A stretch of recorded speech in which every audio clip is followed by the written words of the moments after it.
In this week's video, we're going to go over how to choose the correct sizing die and all the factors you're going to want to consider when you're picking the sizing die that's right for you. Stick around. When we start reloading for a new caliber or start reloading in general, one of the most important choices we are going to make is selecting the correct sizing die for your application. In today's video, I'm going to try and cover all the considerations you're going to want to try and evaluate and how they pertain to your application. All reloaders seem to have a preference, and unfortunately, I think that's what makes it hard for new reloaders to choose the best option for their application. We all don't wear the same size pants, we all don't need to use the same reloading die. I encourage you guys to watch till the end of the video so you can understand where all these different die types might actually have their place, and I'm going to add an additional step at the end to show you the one thing that I added to my reloading process that made the biggest difference in improving my concentricity numbers. Before we actually select a die for our application, it's important to understand why we're actually resizing the brass to begin with. Let's go over a couple reasons of why we're actually resizing the brass. The first purpose of resizing is to actually make sure the brass fits correctly in the chamber. If you're using brass that was fired in a different firearm, it's very likely to be an incorrect dimension for your chamber, and it needs to be resized to make it fit in your chamber. If you're using new brass or brass that was already fired from your rifle, this might not be as big of a concern. The second reason why we're sizing our brass is to ensure the neck tension is correct. The case needs to hold the projectile. If you took a case that was fired in your rifle and tried to seat a projectile in it, it's very likely that it wouldn't hold it. It might fall too deep, fall back out. We need to make the case of the neck smaller to hold that projectile correctly. How much we make it smaller is going to be one of the deciding factors that helps us choose which die is going to be right for our application. So again, you're going to want to watch the whole way through so you don't miss anything and understand all of the options that we have available. A basic full-length die is actually going to perform two operations on our neck, but we're going to get into that when we actually go over every single type of die. The third function we might be doing while sizing our brass is actually decapping the brass. This can be done as a separate step before or after the sizing process, but it certainly needs to happen. Now we understand a little bit better why we're resizing our brass. Let's talk about each one of these styles of dies and what they're really doing. The first style of die we're going to talk about today is a standard full-length die. Now, you might get a full-length sizing die as part of a kit, like our Lee kit here, or you can also buy your sizing dies individually. The sizing die that comes in our Lee kit is going to perform the same function as the sizing die from Forester. There are slight differences in how those dies actually work, but overall they perform the same functions. This is the Forester die, but inside of the Lee die is going to be very similar. When you take this die apart and remove the decapping pin, we can see that there's kind of two main parts to our die. The die itself is actually going to be resizing every dimension on the outside of that case. That means it's going to be resizing the body, the shoulder, and the neck of the case. All those dimensions are going to become smaller when they enter the die. On a fired case before it's resized, the decapping pin is going to enter the brass with little to no resistance on the expander ball. It's going to resize the case body, the shoulder, and the neck. When those dimensions have been sized down and the brass is being removed from the die, the expander ball is actually going to set the final neck dimension on the case neck. The full-length die is actually going to be sizing the neck twice. It's going to be making it smaller and then setting the final dimension with the expanding device. It's the same story with the Lee die, but the expanding device looks slightly different. It's still going to provide the same function of decapping, the expanding device entering the case, and then coming back through the case to set the final dimension on the case neck. When manufacturers are making full-length dies, the part of the die that shrinks down the neck of the case has to be able to shrink down every different manufacturer's size of brass to make sure that it's small enough that the proper neck diameter is able to be obtained. So just for some context here, this is some fired Hornady brass, and one of these pieces of brass I ran through the die without the expander ball in it and one with the expander ball in it. Let's look at the dimension of both of these necks so we can understand a little bit better about what's happening. This is the dimension that the sizing die shrank the neck down to. However, the expander ball did not come through this neck and expand it. Let's look at a piece of brass where we did do that.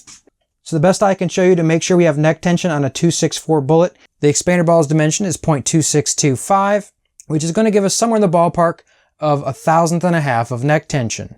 To get the proper inside neck diameter, that's opened our brass up to .2895. We can see at 2855, and if 2895 was where we really wanted to get to, that we had to oversize our brass 4/1000 smaller than it really needed to be sized for the die to work appropriately.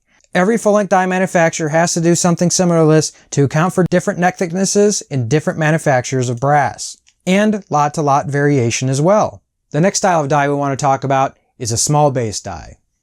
Small base dies are largely the same as full-length sizing dies with one exception. They size the body of the case more.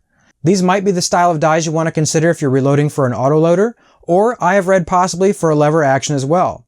I'm sure some people will have thoughts on this in the comment section. Feel free to leave yours. Lever actions aren't really something I've reloaded for. For advantages that small base dies are supposed to bring to the table is function. However, this is typically at the expense of case life. When I actually started reloading for 300 Blackout, I originally purchased just the lease set, and the lease set did work. However, I was randomly getting function issues. That's when I switched to small base dies. The small base dies size the body of the case just a little bit more. Sizing the case just a little bit more improved my function, and I've been using my RCBS small base kit ever since. But when it comes to reloading for 223 Remington, I haven't had an issue with my lease set, so I haven't bothered to pick up a small base kit for that. Your mileage may vary. If you're reloading for an autoloader, you might want to consider getting small base dies. The next die we're going to talk about are neck-only dies. There are actually several styles of neck-only dies. Neck-only dies basically size only the neck of the case. When it comes to neck-only dies, there are actually 3 different styles of dies that we're going to talk about. The first one I don't have a perfect example of, but essentially it works the same as a full-length die, except it doesn't size the body of the case. It simply shrinks down the neck of the case and relies on the same style of expander ball to come up through the neck to set the final neck tension. The second style of neck-only die we're going to talk about is a neck-only bushing die. Our neck-only bushing die we have here from Redding, it's going to perform a similar function, however it's going to use a bushing to do it, instead of relying on the die. In this particular case, I have removed the decapping pin because I always decap on a separate step, but for the purposes of this die, it's going to look exactly like the other die. This is honed out a little bit further, so our case is going to fit loosely in there, and it's not going to provide any sizing on the body of the case. If we remember from our dimensions that we took either on our full-length sizing die, the actual outside dimension we were left with was 289.5. I'm not sure how well it will come out on screen, but if you can read that, you can see that this is a 289 bushing. You can buy these in 1/1000ths increments. So when I was neck-only sizing Hornady brass, I was actually using a 289 bushing that goes in the top of the bushing die. You tighten it down, back it out a 1/16 of a turn, and set the lock ring. And if you're lucky, you can hear it shake. Using this neck-only style die, you can just use a bushing to shrink the outside diameter. On this style of die, you could also put an expander ball if you really wanted to and rely on the expander ball to open it back up if you wanted to use a smaller style bushing. But in this particular case, the only thing that's actually changing the size of the case is the bushing itself. These are the same pieces of brass that we looked at earlier. The 289 obviously easily fits on the one that we did not actually put the expander ball through, and the 289 fits tightly on the 289.5 final dimension. The last style of neck die we're going to talk about is the Collet die. I'm not sure if anybody besides Lee makes these. This is a different piece of fired brass. On the Collet die, you're going to have this center rod that's going to go through your entire piece of brass, decap it if you're going to use that. It's going to rely on this collet as the brass enters it, and the harder you push on it with your press, and shrink the neck of that case with the collet.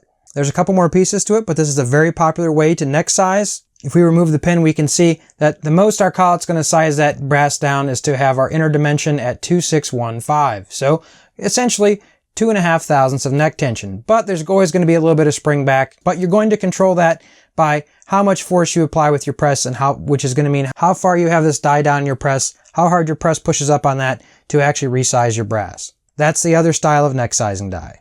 Let's talk about full-length bushing dies. Now when it comes to full-length bushing dies, as the name would suggest, they're very similar to full-length dies, except they're using bushings, which are usually not included, to resize the necks. These dies are typically going to come with an expanding device, but if you choose to use your bushings carefully, you may very well just leave the case at the dimension left by the bushing, like we discussed earlier with the neck-only die. Different manufacturers may call these different things. When it comes to Redding, this is a Type S bushing style full sizing die. Hornady variant of this same die is 6.5 Creedmoor match grade. Now the match grade is a set, but the sizing die included with this set is a bushing die, very similar to the Redding die. But let's take these apart.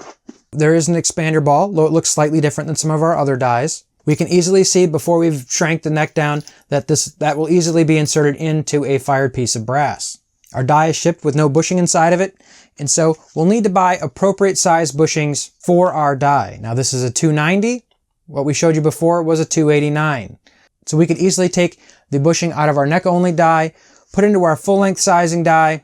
This is going to size the entire body of the case, and leave the dimension of the neck at whatever the bushing is in there.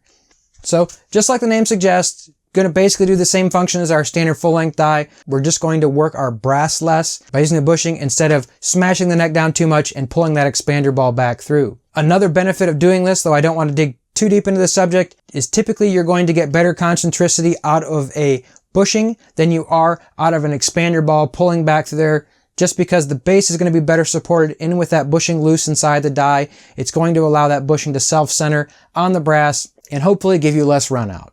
The next style of die I want to talk about is a bushing bump die. Now I actually don't have one of these right here for an example. There's probably another manufacturer that makes them besides Forster. If you go on Forster's website, you can basically get the bushing bump die. The bushing bump die does exactly what it sounds like. It does not size the case body. However, it does push back the shoulder slightly and resize the neck dimension. So if you wanted your case body to be as close to your chamber size as possible, but still chamber, you can push your shoulder back a little bit to make it chamber slightly easier and still reset your neck dimension. Again, with the bushing, similar to our other two applications, choose the right size for your application, and that's how it works. Again, I don't have one of these, but it is a possibility. The other style of die that we're going to talk about today, Redding actually has body dies that you can get for your various calibers. This isn't exactly it, but we're going to use this to demonstrate it. Body dies are designed to full-length resize the case body as well as bump the shoulder of the case. This might set off a red flag. Well, how do you see the bullet in it? You're not going to only with this die. This die is typically going to be used in conjunction with another type of die that's going to set that dimension separately. The body dies are made without internal parts and are intended for use to resize cases which have become increasingly difficult to chamber after repeated firing and neck sizing. My feeling on this, and I did not get this confirmed by Redding, if you remove the bushing and the stem from your full-length S die, what you're left with is accomplishing the same thing. It's resizing the body and the shoulder. I haven't used mine for this purpose, so you may want to ask the manufacturer of whatever die brand you decide to do, whether they recommend doing that or not. Now we've kind of went over the differences between the dies and what exactly they do. Let's talk about some general rules for what applications you would want to use some of these for. Dies that only perform neck sizing are generally reserved for bolt-action rifles only. Some might argue that neck-only sizing shouldn't be done in any application, but I'm happy to leave that for you guys to decide. Some of the good things about neck-only sizing, for neck-only sizing you are not required to use a lube that's difficult to remove, so you might use something like this graphite lube and be able to do your neck sizing with that. The biggest advantage to neck-only sizing, in my opinion, is time. You can simply clean your case with some alcohol, dip it in the graphite, neck-only size your case, wipe it off with the same alcohol if you want, chamfer and deburr, and likely you're ready to load that case again. Since the body's not been resized, it probably won't grow very much, even though you should check the dimension to make sure it's still under maximum trim length. This is a huge time savings. It might not be the best option for you, but I do think it's fair to highlight the advantages that most everyone can agree on. Some will argue that it's more accurate, some will disagree. I guess you're going to have to find out on your own. I plan on doing some more testing on this sometime soon, so if you're interested in something like that, make sure you subscribe to the channel. You don't want to miss out when I get it accomplished. I'm not going to try and argue accuracy in this video, but I do think that there are some advantages to neck sizing. If you're not sure or you're just starting out, chances are full-length sizing will work well for you, and if you are sacrificing accuracy or case life, it will be very minimal. Don't walk away from this video thinking that if you neck size, I can get 100 firings out of this case, but if I full length size, I'm only going to get 3. You may actually have no difference in case life whatsoever. The primer pocket might be the weak point, and it doesn't matter how you load it. It is going to vary from case to case. Though the more you size a case, the more you're opening yourself up to shortening its case life. Every caliber is going to be a little bit different, and that's why I try to avoid sweeping generalizations as much as possible on this channel. Talking about small base dies are a good option when function in an autoloader is your highest priority. That is why I moved to these in my 300 Blackout, and that's why I now use it exclusively for my 300 Blackout. The sizing I did with my Elite worked most of the time, but after I switched to the RCBS small base, I can't recall the last function issue I had with my 300 Blackout reloads. If you want them to run in a different application, they would probably work fine for that too, but keep in mind, more sizing is more work on the brass. Choose based on your needs, not what someone else's needs are, what yours are. Bushing dies are an interesting option, and I plan on doing some more research in this area moving forward here on the channel and put some real numbers behind what those differences are. I'm not saying that if you're a beginner you can't use them, but they do add an area of complication where you have to work through to ensure the result is what you wanted it to be. Keep in mind, switching lots of brass, switching to a different brand of brass with a different neck thickness, you might have to buy more bushings, so it's just something to be aware of. It adds another area of complication, but it works the brass less and it allows you to customize your neck tension to basically whatever you want it to in 1/1000th increments. In reloading as in life, there's far more than one way to accomplish the same task. It's great we have so many options to customize our loads, but unfortunately we spend a ton of time arguing on whose way is better. If you achieve the results you're looking for, who am I to tell you to change? That aside, how do I actually resize? Typically, I actually use a full-length Forester die. I take the entire center out of the die, so there's no decapping pin, no expander ball. I run it through the die. I set it to push back the shoulder 2/1000ths the best I can. One case might be 1.5 thousandths, another might be 2.5 thousandths, but for me, this is plenty acceptable tolerance. To set my final neck tension, I use expander mandrels like these ones from the 21st Century Reloading. You can use other brands if you like, but what's very interesting with these 21st Century expander mandrels is you can dial your neck tension in 0.5 increments, and you can test to see what's optimal for you. At least for me, using the full-length sizing die to fully size the case and using the expander mandrel to set the final dimension in the case neck has actually given me the best concentricity numbers out of every combination I've tried. And I've tried quite a few. Keep in mind, I'm not telling you to do it this way. It's just my way. I've used some of the bushing dies and I've had good performance, but I always seem to get just a little more run out when I use bushing dies than I do when I use the full-length sizing die with the expander mandrel. If you really want to get crazy, you can actually have Forester hone out these dies to a certain diameter, but keep in mind if you decide to do something like that, if your brass thickness alters, so is your neck tension. If you have these honed out too much, you can't go back. Guess it's kind of like trying to unring a bell. When you're deciding how you want your process to work, how much money you want to spend on your dies, there are tons of different reasons and they're all good because they're yours. I'm not here to sell reloading equipment. I'm here to share the information from the tests that I've run, the results I've been able to achieve, and the mistakes that I've made along the way, so you don't have to go and make the same ones I did. Eric Cortina has a couple videos where he tries to encourage people to stop neck sizing. In a video I'll link in the description box below, how the best shooters in the world resize their brass for maximum accuracy, he talks to several pros in the field and asks them how they size their brass. Watch the whole video or none of it if you like, but at 2 minutes and 50 seconds in, one gentleman he talks to is Lou Murdica. Lou has a tunnel in his house and basically did all of the testing for the Berger reloading manual.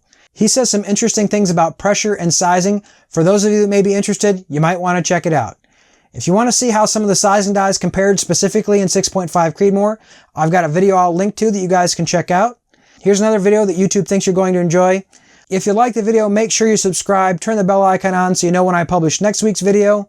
Thanks so much for watching. I hope you come back next week. And no matter what sizing die you decide on, stay safe in small groups.